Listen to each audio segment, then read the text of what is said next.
Recording in progress.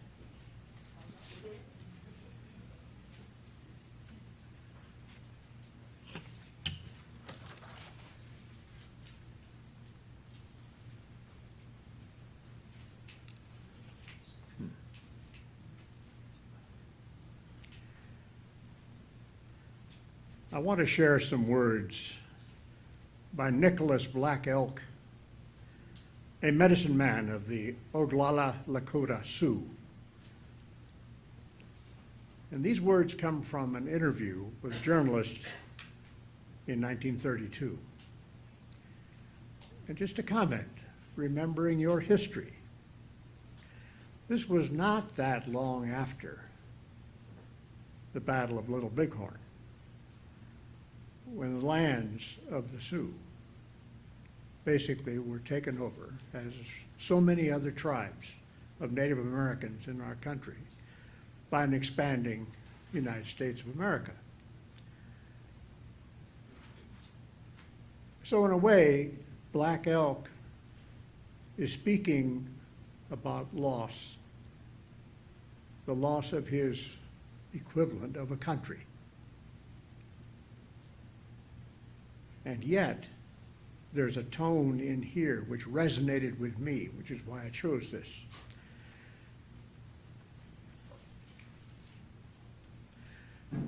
Then I was standing on the highest mountain of them all,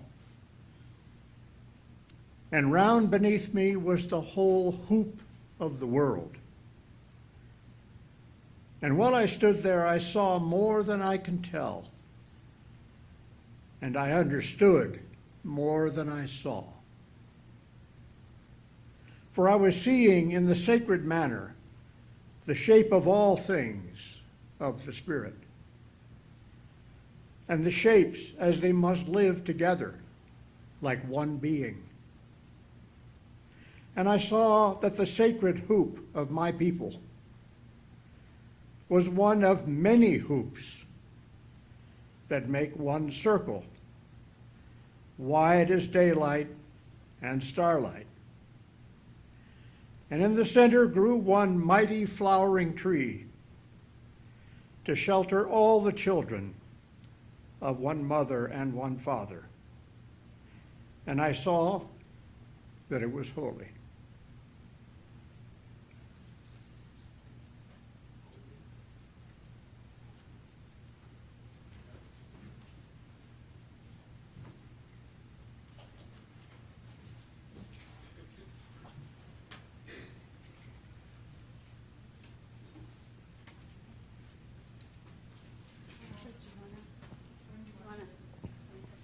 Okay, I'm gonna.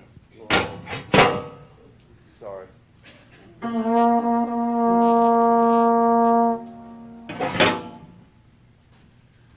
Okay, I am not Sarah.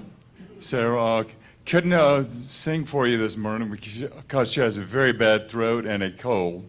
So that pretty much takes the singers out when they get a cold. Anyway, so I'm going to do one I played probably 3 years ago. This is by Cesar Franck. It is called Panis Angelicus. And I'm not singing it, playing it on trombone. Here we go.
Thank you, Walter and Janet.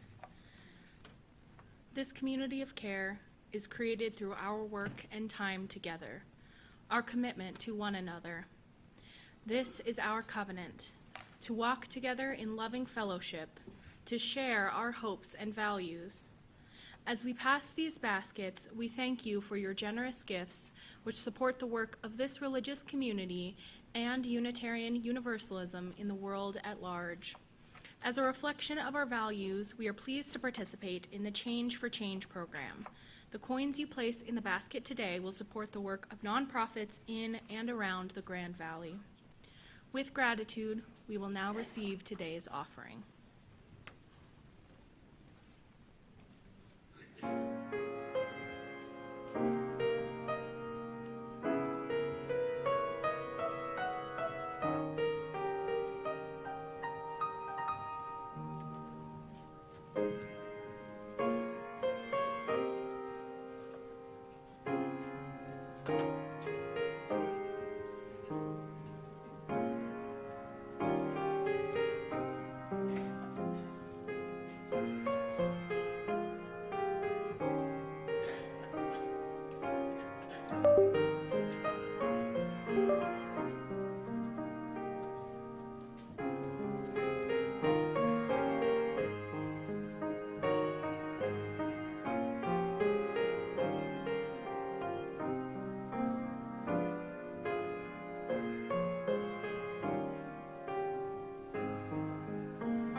This congregation is a community of ourselves. Its energy and resources are our energy and resources. Its wealth is what we share. As we contribute to its life, we affirm our lives within it.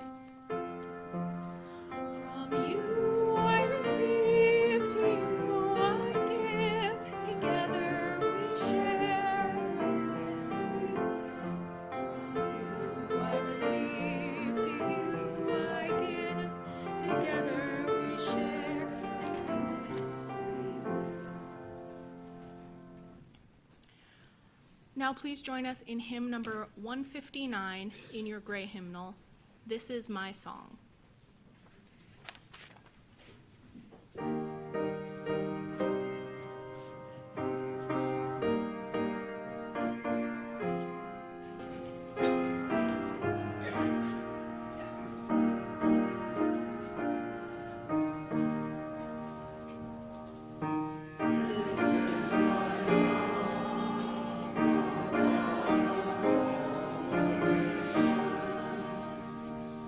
This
You know, that's not fair to sing a hymn like that, one of my favorites, and get me all teary-eyed and then have me come up here and talk to you.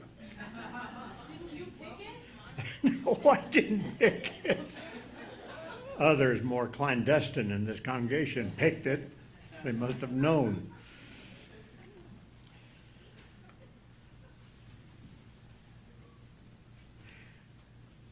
Good morning. I stand before you once again, a veteran, storyteller, and old man, saddened by what is happening to our country, but grateful for a community like this and for friends like you. A place where I can speak with heart as well as mind. In preparing my thoughts for this occasion, I found myself torn between two options.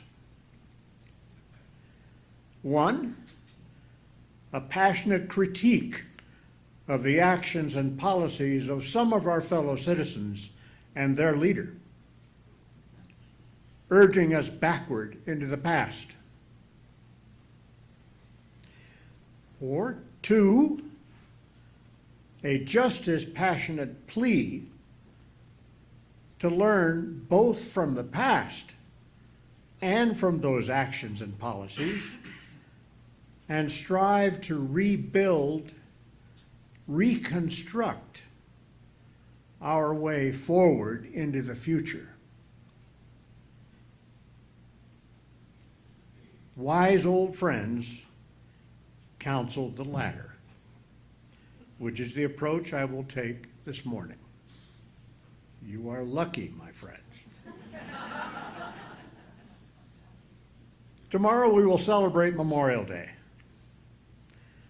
It began as a day set aside after the Civil War by ladies, both in the North and South, to honor and mourn those who had died in military service, well over 600,000. It evolved to include all those who had died in military service for our country, spanning 11 major wars and 67 smaller conflicts, foreign and domestic, since 1775. These were wars fought both by volunteers and by draftees, conscripted for this purpose, until the latest version of the draft was ended in 1973. It was formalized as a national holiday by Congress in 1971.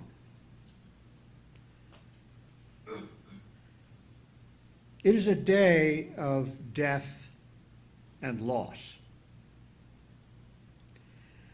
It is a day of graves and flowers and songs that haunt us, or perhaps taunt us with their melodies and questions.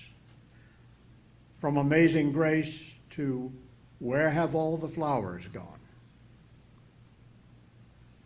It is a spiritual day, as well as a patriotic civic ritual that transcends time and space as only sacrificial death can. And thus, it is sacred, which is compelling in these dark, uncertain times we find ourselves in. We are deeply divided and beset by a process of civic destruction and desecration that we've all been living through for the last year and a half. A chilling echo of the civic destruction that gave rise to this day in 1868.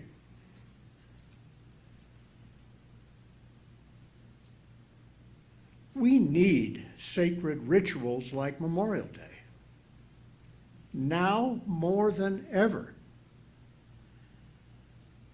We long for what has been noble and good in our country, and will be again for our children and grandchildren. This is especially true for me and my fellow war veterans who have served in the most recent wars in Vietnam, Afghanistan, Iraq, and now Iran. All of us have lost comrades and had to live with the consequences of what we saw, what we did, and for what reason we did it in those asymmetric wars where the enemy was unclear and where friends by day could become enemies by night. It is called moral injury, something we carry and cannot forget.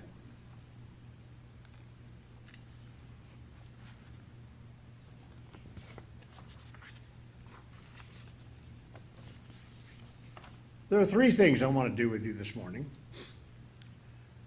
First, I want to take you back to another time of civic reconstruction, civil rights, and war, a time many of you remember in the 1960s.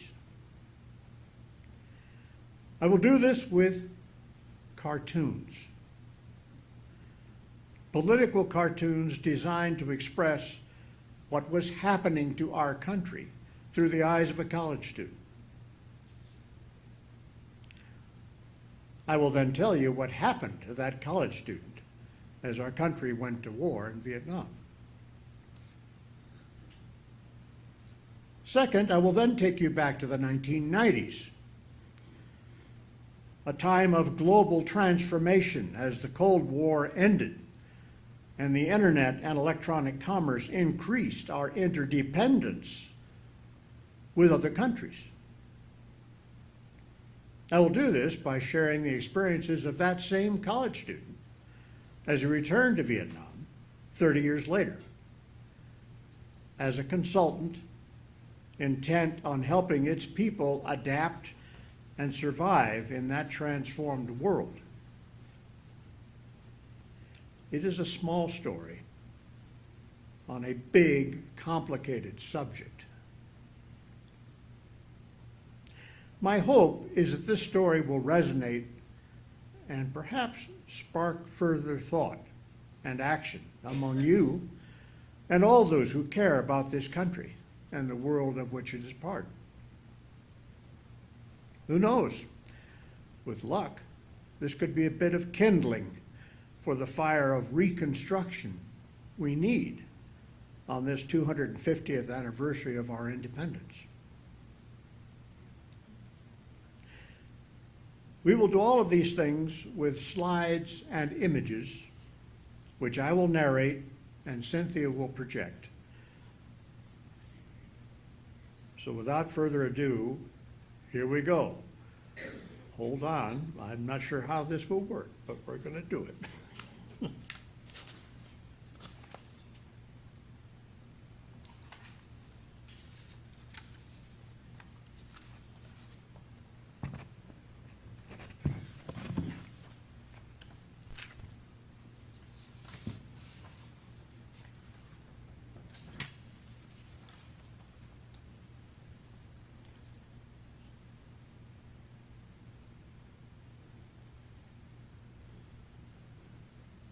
I hope you can all see this, at least read it, see the images. I will share the narrative as we go through it.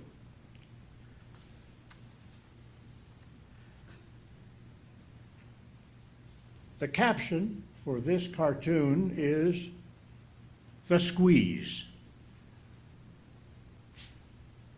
And in the back, can you all see the wording on the caricatures, on the image? I will read it for you. You can see the fist, correct? It's labeled violence. Can you see the being trying to squeeze his way out of the fist? It's labeled national consciousness. Bear in mind, This is from 1967-68.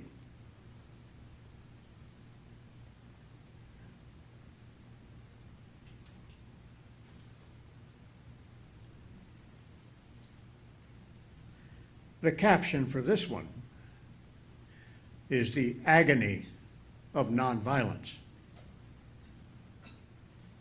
Again, we're talking about the 1960s.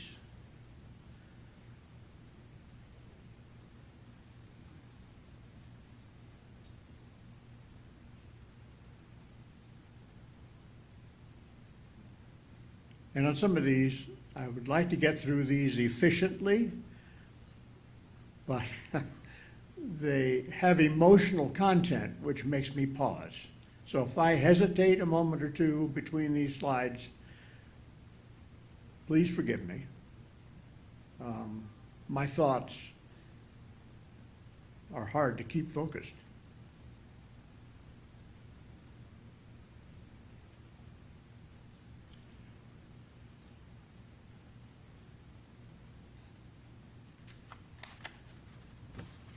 The label for this one is "The Long, Dark Road to Peace." And I will read some of the labels. First of all, it's an old man in his robe, it looks like. He's on a rather narrow trail with a skull on it, and he's carrying a huge iron ball chained to him, called "The Pathologic Fear of Communism." And he is labeled U.S. Foreign Policy.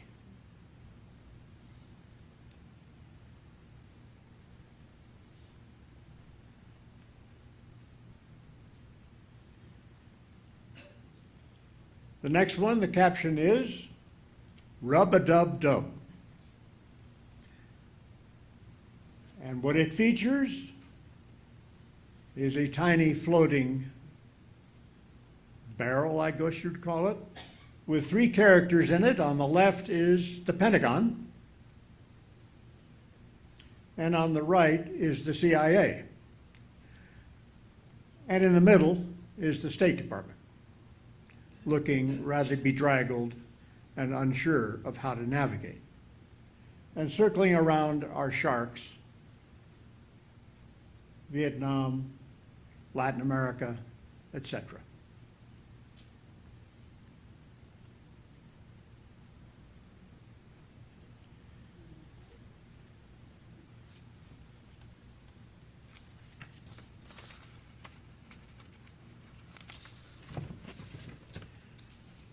The caption for this drawing is "Patriot of the Masses." And the captions are the label, if you haven't been able to see it, "America First." And in his right hand, an iron club labeled "Truth." And at his feet, a red pool, I suppose of just color, but it's labeled "Dissent."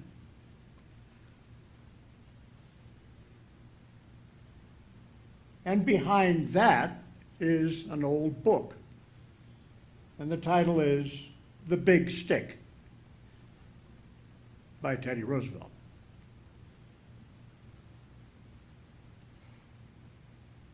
Again, this was the 1960s.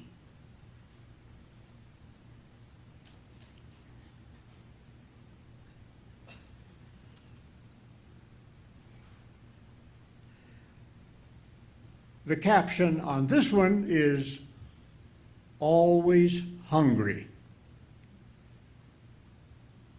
And what it depicts is, on a branch of a tree, a large hungry hawk, or something like it, labeled "The Military-Industrial Complex," licking its chops as it looks into another branch on which is a nest of hatching eggs labeled "Peace Hopes," presided over by Outant, who at that time was the Secretary of the United Nations.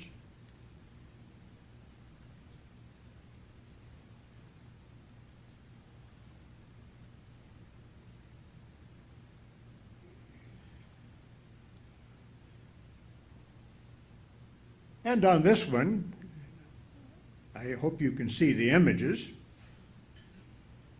There are two characters. On the right, in a shaded form, is a very large, scowling creature labeled World War. And on the left, quivering and shaking as he stares at this creature, is the world, seemingly, and in his hand is a rather minor weapon.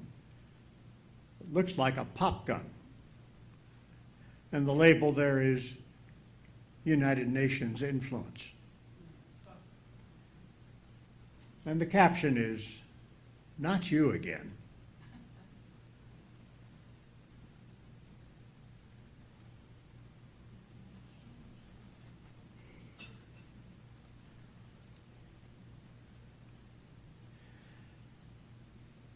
And this one. Again, these are cartoons and experiments in political caricature as well, which are what political cartoons usually are. And this one depicts a rather grand soul that kind of looks like Lyndon Johnson, playing a flute and marching along a path. In the background is the caption, "Manifest Destiny." But we're not marching toward it, we're marching away from it as if it's in the past. And then road signs on that path, 1898, 1917, and the path leads, is labeled U.S. foreign policy. And dancing joyfully behind the flute player is the American public, oblivious to where they come from or where they're going. They just like the sound of the music.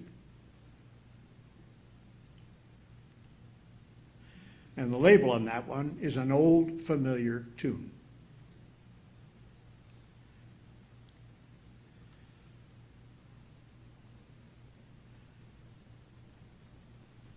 And this one, you can probably see the images, is the same character in the middle, who's labeled this time LBJ. And there are three skeletons, three pumpkin figures around him. The one on the left is labeled Vietnam Past, the one in the middle, Vietnam Present, and the one on the far right, Vietnam Future. And the caption is, "Boo."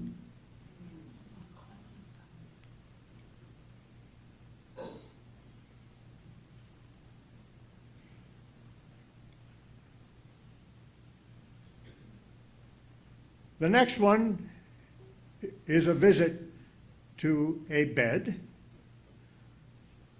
with a grandmotherly looking inhabitant, not really the grandmotherly looking one, but is supposed to be that, and Little Red Riding Hood, seeming, at her side. And the figure on the left is Little Red Riding Hood, and it's labeled the U.S. public.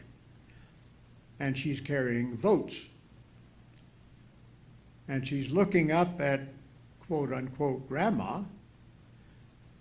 And on the top of Grandma's head is a label, Vietnam Solution. And of course, the identity of Grandma turns out to be Nixon. And the caption is, "Oh, what big ideas you have."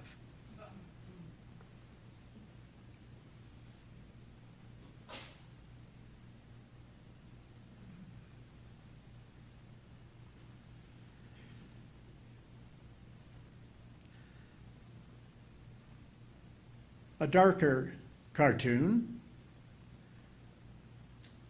The label at the top is War Room. And on the wall is a map of Vietnam.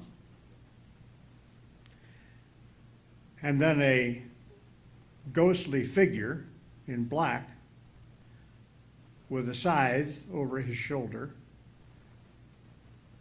and a paintbrush dipped in blood from a bucket called kill ratio. And the caption on this one is red victory.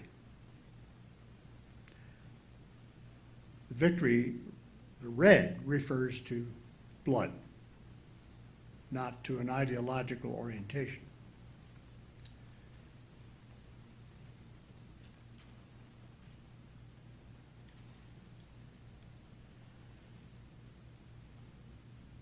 Another rural portrait as the Vietnam War got closer and closer to the young college student as he was drawing these, and the confusion that seemed to be racking the country, is a peasant in a field, probably a rice field in Vietnam, tilling the field, and behind him is smoke from destroyed villages and hamlets. And there is a strange feature to this peasant. There are multiple heads on the same body, as if there were multiple personae or individuals in that body, which of course is true. If we're talking about a country, then there are many, many different parts of a country, different kinds of people, different values, etc. And so you have peasants, you have priests, you have military, you have widows and children, you have revolutionaries, etc., peasants. And the caption is, which is the people's voice? And the commentary at the time for that college student was, who are they? Can we hear their voice? Or do we simply hear the voice of one of the more powerful of those heads? And yet, we're approaching war. Who's calling for war?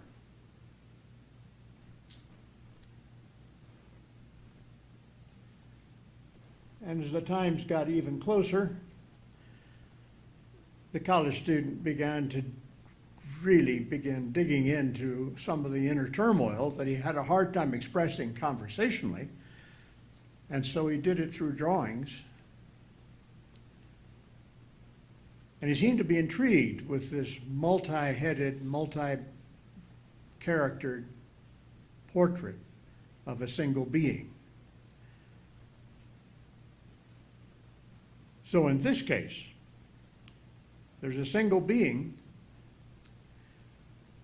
but there are two heads. And on the one, on the left, the label is national interest. And in his hand is a sword called righteousness. But on the left,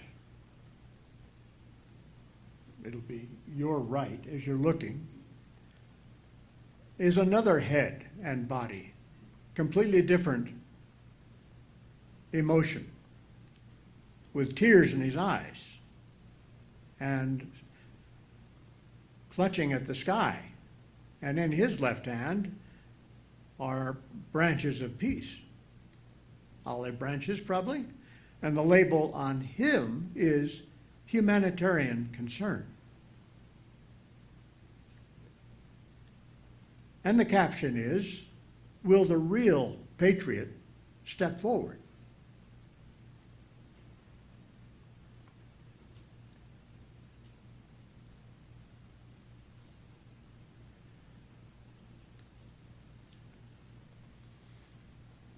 And I can still identify with the feelings of that college student on this one, the last of the cartoons today.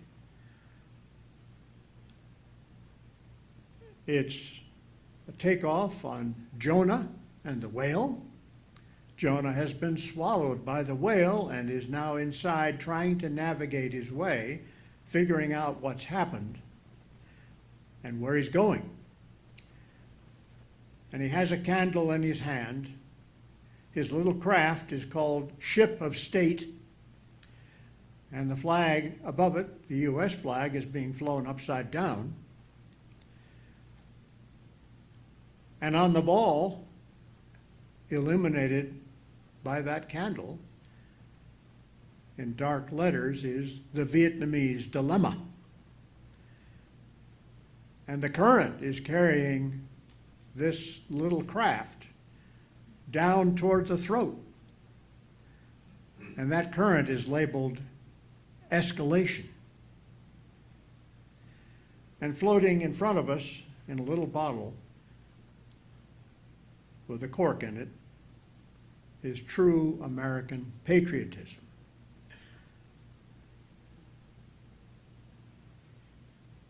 And that was the college student being swallowed up by the Vietnam War.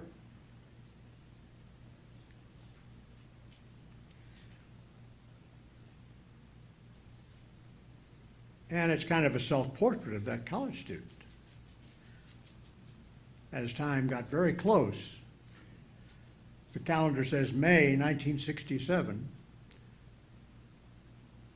and vote on the calendar, and there are books cast about titled Liberty, Freedom, Loyalty, and on the floor, tossed on the floor of this little study, protests ignored, draft call rising. And I think this is a figure of despair. There's nothing he can do.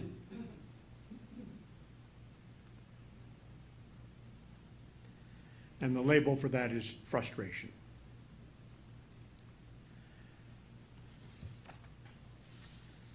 And I just want to share a couple of comments on those cartoons. As the Vietnam War got closer and began to gobble up my friends and cousins, triggering huge protests around the country, I felt scared. I had studied the history of Asia and European conquest there. I felt our involvement there was wrong in terms of a cause and in terms of a war. It was the wrong war in the wrong place at the wrong time. But was I right or was I a coward? Afraid to do my duty for my country as my father had done before me? I didn't know.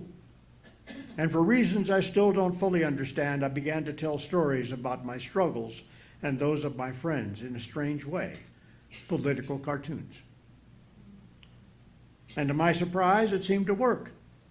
The more I drew, the more people seemed to understand me and share my search for truth. And the more they responded to the cartoons, the more fascinated I got by their reactions, by who they were, by what journeys they were on, by what they believed. All because of images in pen and ink. Storytelling in a new way. And then the war caught up with me, and I went to Vietnam. Part 2, who was the enemy? A Bright, Shining Lie, 1969-1970. I'm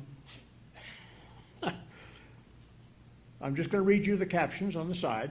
Two young people in January 1969 married 4 months earlier in Scottsdale for a quick visit with the folks before setting out for graduation from Army basic training at Fort Benning, which then led to Swan Lock, Vietnam. See how beautiful Jan was?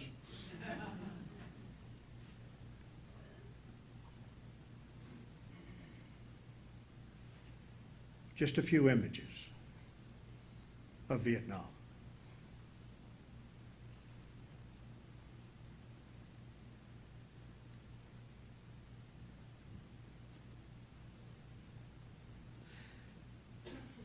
The photo at the lower left is taken, and I have to sort of comment on this, from the cockpit of an Air Force spotter plane. And what you're looking at are white phosphorus rockets on his wings. His mission was to mark the target for not only fighters, but B-52 bombers as well, because they were in heavy use in Vietnam. And so, to illustrate the versatility of his beautiful plane, we flew into one of the zones in Vietnam called War Zone D, which was labeled a free fire zone. It was a vast amount of mountains, rivers, land, which was arbitrarily, militarily fenced off, not literally, figuratively, with permission given to the military to fire anything they wanted, whenever they wanted, into that area, at targets. And so, to illustrate the prowess of our military strength, etc., the pilot wanted to demonstrate what he did. And so he circled around this tiny farm in the mountains, not that far away from where I was stationed. And there, on kind of a slope of the mountains, was a beautiful green field with fencing around it and a little hut next to it. This was the farm and the farmer's field. And he fired one of his white phosphorus rockets into the field. And it did what it's supposed to do. It landed and began and burst into flame, a brilliant white flame, which never stops. White phosphorus just continues to burn. If you touch it, you'll never recover. Doesn't explode, just burns and burns and burns and sends out this bright flare. And he kind of chuckled and said, "Really nifty, isn't it?" I don't know if anybody ever found out who that farmer was or why somebody had fired a white phosphorus missile into his field. But it's kind of an epitome of what I saw in Vietnam and what I actually ended up doing in Vietnam.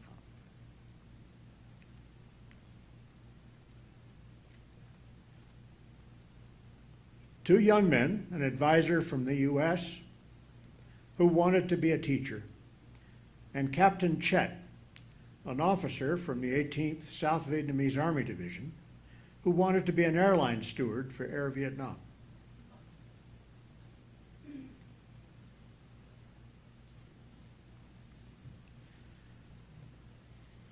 Both young men served in two locations, Swan Loc and Tay Ninh, as elements of the division were sent to lead the incursion into Cambodia in 1970. So the red dots on the map of Vietnam on the right indicate where those locations are. It gives you a sense of the country and the South China Sea adjacent to it and China above. And if you can see on that slender yellowish colored map of Vietnam, far to the north, very close to China, is the city of Hanoi.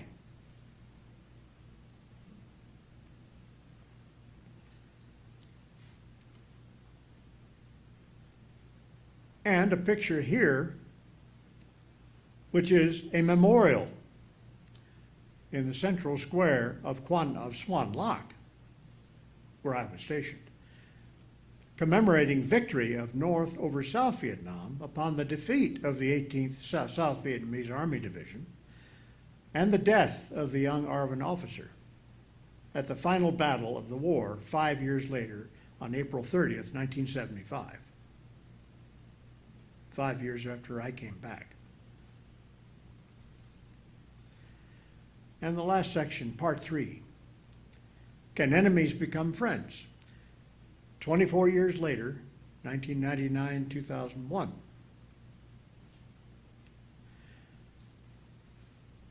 Reading the caption, years later at a conference on industrial improvement in Singapore, two middle-aged men met, an industrial consultant from the U.S. and a chemical engineer from the Vietnamese National Oil Company. And that engineer wanted to improve his company's competitiveness.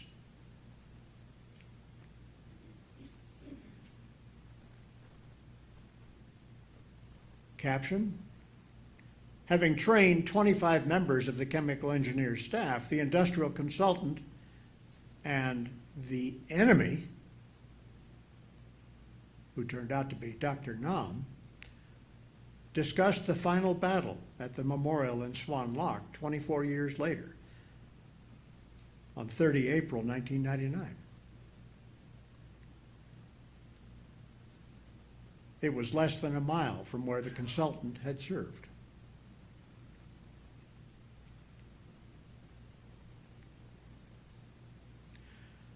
A week later, the industrial consultant had a chance encounter with two mysterious young men on the shore of Wakiem Lake in central Hanoi, not far from where John McCain landed and was captured.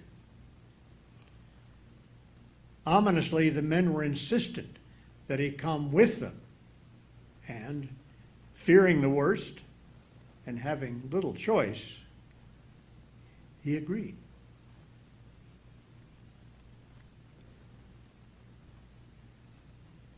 After a scary rickshaw ride through crowded, narrow streets, the industrial consultant found himself asked to speak at their, quote, English-speaking club at the University of Hanoi.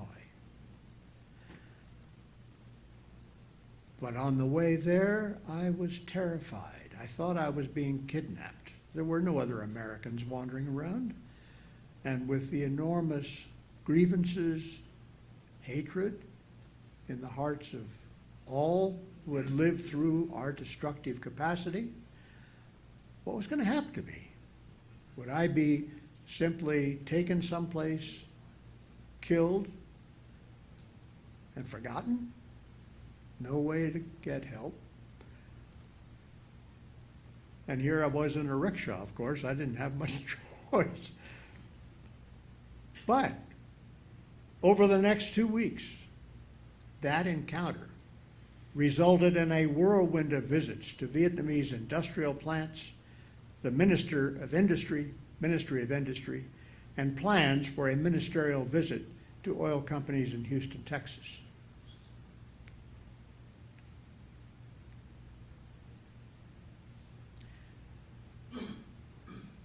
Concluding the visit and looking forward to the ministerial trip to Houston, two middle-aged men, a veteran and consultant from the U.S., and the enemy, Dr. Nam, and his wife, at their home in Hanoi in May 1999, 30 years after the American had arrived in Vietnam as a soldier.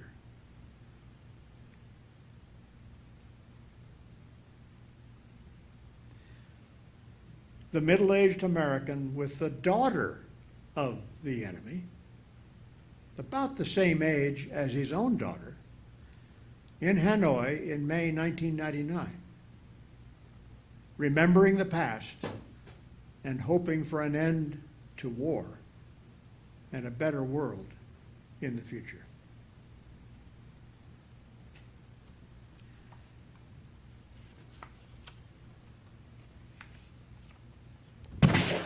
I'm going to leave that image up as I finish.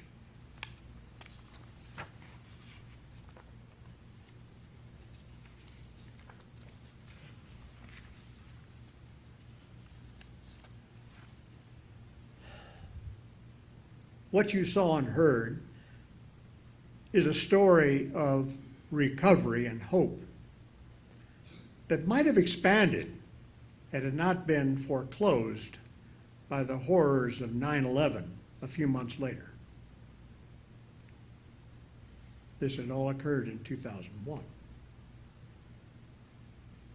This was followed by a cascade of wars of revenge. The war on terror for the next 20 years that consumed over 7,000 more U.S. troops and killed directly over 408,000 civilians in Afghanistan, Pakistan, Iraq, Syria, and Yemen. Indirect deaths are estimated to be 3.6 million civilians.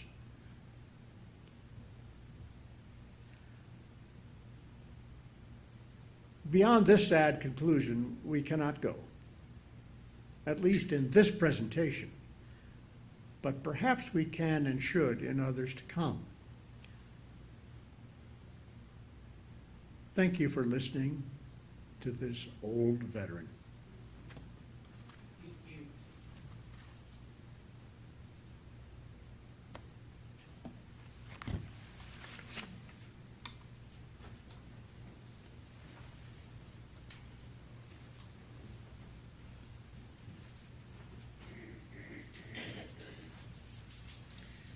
Thank you, Richard. Let's close with hymn number 1064 in your teal hymnal, Blue Boat Home.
We extinguish this flame, but not the light of truth, the warmth of community, or the fire of commitment. These we carry in our hearts until we are together again.